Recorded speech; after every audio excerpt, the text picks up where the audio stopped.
Assalamualaikum warahmatullahi wabarakatuh. Selamat pagi, salam sejahtera bagi kita semua.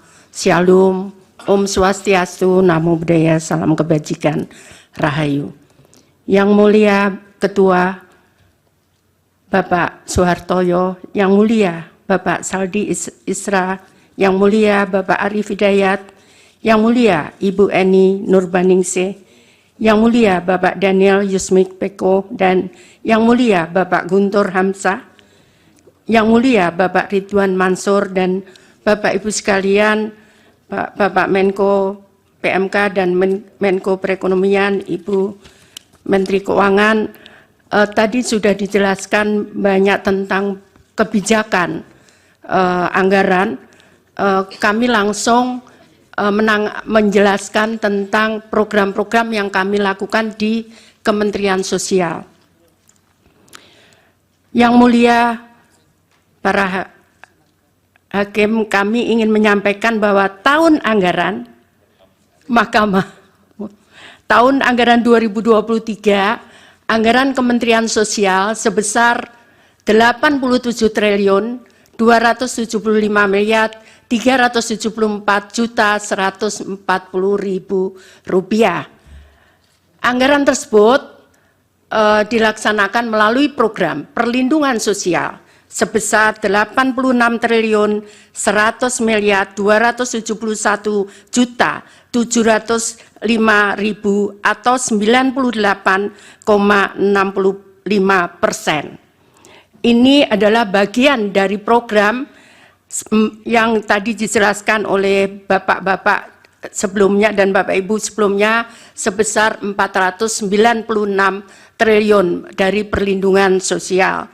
Kemudian program dukungan manajemen sebesar 1 triliun 175 miliar 102.435.000 rupiah atau 1,35%. Dengan penjelasan bahwa anggaran belanja pegawai 438 miliar 438,17 miliar atau 0,50%. Belanja barang 3 triliun 353 triliun 3,84%. Belanja modal 167 miliar 167,22 miliar atau 0,19%. Belanja bantuan sosial 83 triliun 316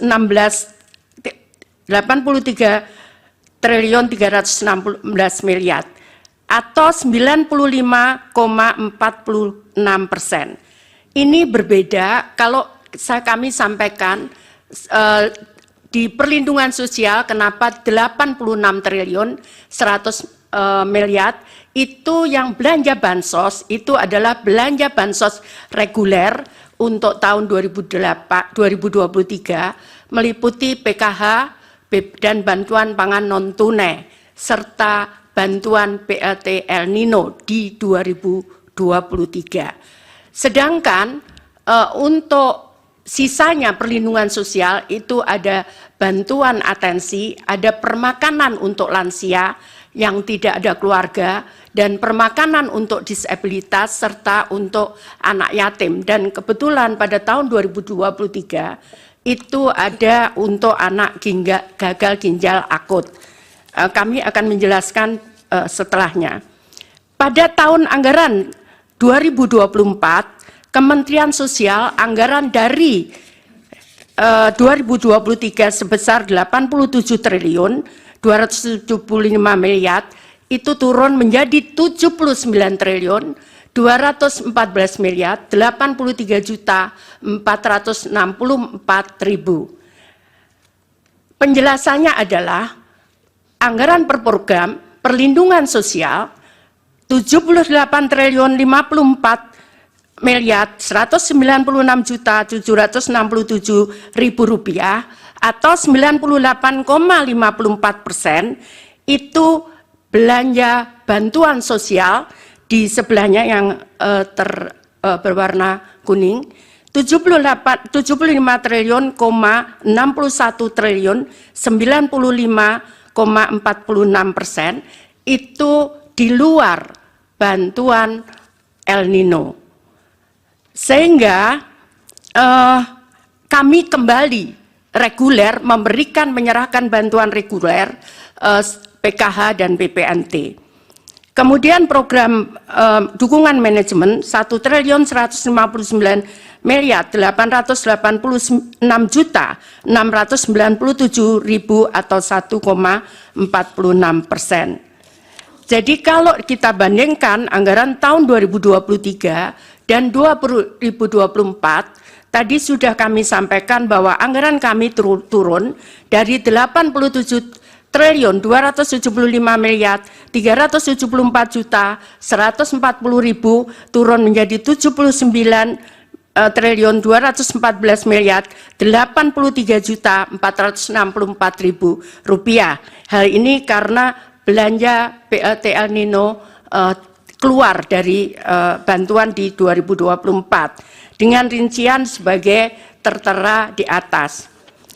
Adapun belanja Bansos Kementerian Sosial tahun 2023 dan 2024. Bantuan sosial 2023 PKH atau program Keluarga Harapan itu sebesar 10 juta KPM dengan pagu 28.709.816.300.000 rupiah. Ini tetap di 2024 tetap 10 juta targetnya, namun realisasinya tidak bisa persis sama 10 juta karena begitu saya netapkan hari ini dengan data, tiap bulan kami perbaiki data karena ada yang meninggal, ada yang lahir, ada yang pindah, sehingga kami harus menetapkan tiap bulan, karena kalau sesuai Undang-Undang 13/2011 itu 1 tahun 2 kali, maka kami sudah terlambat karena yang meninggal sudah banyak, kemudian yang lahir juga banyak, sehingga kami rubah sekarang ini tiap bulan kami menetapkan data penerima bantuan sosial. Yang kedua adalah kartu sembako. Targetnya adalah 18,8 juta KPM dengan dana 45.120 miliar rupiah. Sama di 2024 itu program sembako dengan target yang sama 18,8 juta KPM. Salur datanya adalah 18,62. Tadi sama, tidak bisa persis sama karena di saat proses ada perubahan-perubahan. Nah, kemudian tahun 2023 ada BLT El Nino dan ini sudah disetujui oleh DPR melalui kesimpulan rapat kerja di Komisi 8 DPR RI dengan Menteri Sosial masa persidangan 2 tahun sidang 2023-2024 Selasa 7 November 2023. Dan ini harus selesai pada bulan Desember karena anggaran tahun 2023 dan saat turun adalah di bulan November. Kemudian bantuan sosial lainnya adalah bantuan untuk gagal ginjal akut untuk 326 orang dengan nilai total 17.520.000.000. Kemudian atipikal atau GGPA itu terdiri dari ini program permakanan untuk lansia 100.000 orang sebesar 552 miliar rupiah. Kemudian permakanan untuk disabilitas ini polanya adalah diserahkan kepada kelompok masyarakat, bisa RW tergantung wilayahnya. Kalau jumlah penduduknya sedikit bisa di kelurahan, dikelola oleh masyarakat, mereka yang memasakkan dan setiap hari mereka menyerahkan kepada penerima manfaat. Kemudian untuk rehabilitasi sosial, jadi atensi untuk anak yatim piatu sebesar 378.755 orang atau 454.506.000.000. Kemudian atensi untuk lansia, ini terutama untuk menolong lansia-lansia yang tiba-tiba sakit, tidak ada yang merawat, maka kami tangani dengan program ini. Kemudian atensi untuk anak, demikian pula untuk anak ada kadang harus menutup biaya sekolah, kadang juga menutup kebutuhan gizi dan sebagainya. Kemudian atensi untuk penyandang disabilitas, ini bantuan kursi roda dan sebagainya. Kemudian atensi untuk korban bencana, jadi kami memberikan bantuan korban bencana untuk meninggal sebesar 15 juta.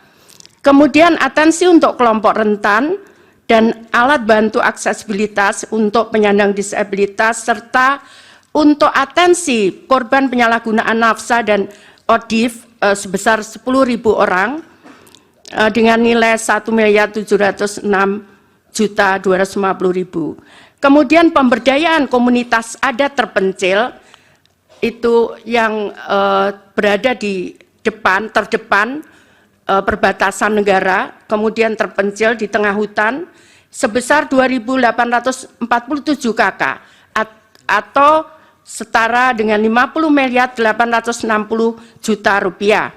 Kemudian rumah sederhana terpadu atau perbaikan perumahan untuk 7.500 KPM ini di 2023. Untuk 2024 target volumenya hampir sama, hanya tidak ada untuk El Nino, tidak ada gagal ginjal akut. Namun ini ada beberapa, tadi sudah saya sampaikan, ini baru beberapa 6 bulan, jadi untuk permakanan sudah saya sampaikan ke Bu Menkyu. Jadi total anggaran adalah di 2024 75 triliun 616 miliar, sedangkan realisasi 25 triliun 340 miliar rupiah atau 33,61%. Jadi Bapak yang mulia perlu kami sampaikan bahwa kami memberikan itu memang tidak boleh terlambat, karena kalau orang miskin itu dia bisa survive, kadang 1 bulan mereka tidak bisa memakan sampai 1 bulan, makanya kadang kartunya ada yang digadaikan untuk menyambung sisa hidup mereka. Sehingga kami sangat disiplin, tidak boleh terlambat untuk menyalurkan. Kemudian kalau kami bisa jelaskan, bansos sembako dan PKH. Ini adalah, jadi untuk PKH murni, jadi yang murni nerima hanya 1 bantuan PKH, karena boleh diaturannya mereka boleh menerima 2. Ini terutama yang kondisinya berat, di situ ada disabilitas di dalam keluarga itu, ada kemudian atau mereka anak yatim, itu mereka bisa menerima 2 bantuan. Nah, untuk PKH murni itu ada 2.553.000 penerima manfaat atau KPM. Kemudian ada irisan yang tadi kami jelaskan, ada 2, dia menerima PKH dan mereka menerima sembako itu 7.426.249 KPM. Kemudian yang sembako murni mereka menerima 11 juta, jadi hanya menerima sembako saja.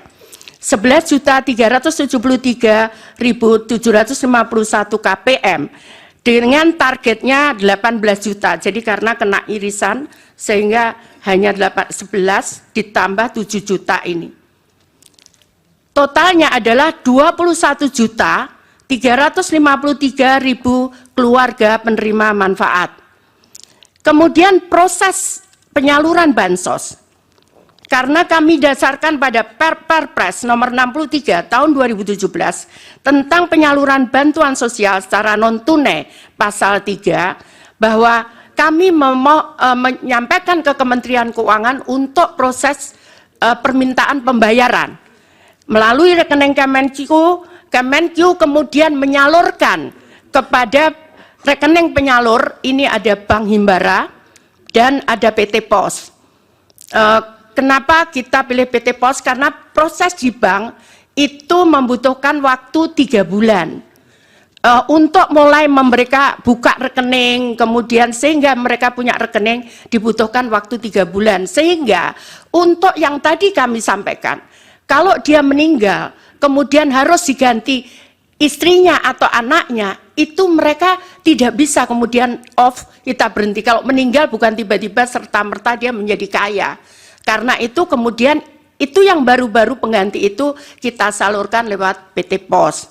Ini kesepakatan dengan Wakil Menteri BUMN karena bank tidak bisa menerbitkan di bawah 2 juta, di bawah 3 bulan. Kemudian langsung masuk ke rekening KPM. Jadi bukan kita serahkan, langsung masuk ke rekening KPM. KPM bisa ngambil di bank, di ATM.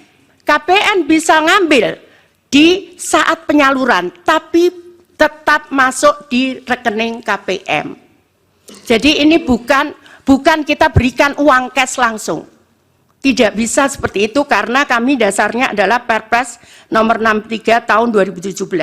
Jadi langsung ke rekening, kemudian dia bisa mengambil, bisa lewat ATM, bisa lewat, ini kami sangat bermanfaat karena di beberapa daerah terpencil, kadang mereka tidak ada ATM di sana, tidak ada bank di sana. Sehingga PT POS yang menyalurkan mereka datang ke tempat tersebut, tapi masuk ke rekening itu, ke rekening KPM.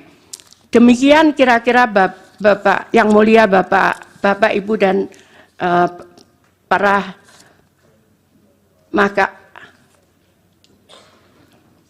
Mahkamah Konstitusi, saya mohon maaf menjelaskannya bukan dengan membaca karena saya biasa melakukan dengan chart seperti ini. Demikian, terima kasih, mohon maaf kalau ada yang kurang berkenan. Saya akhiri, wassalamualaikum warahmatullahi wabarakatuh. Salam sejahtera bagi kita semua. Salam, Om Santi, Santi, Santi, Om Namo Buddhaya, salam kebajikan, Rahayu.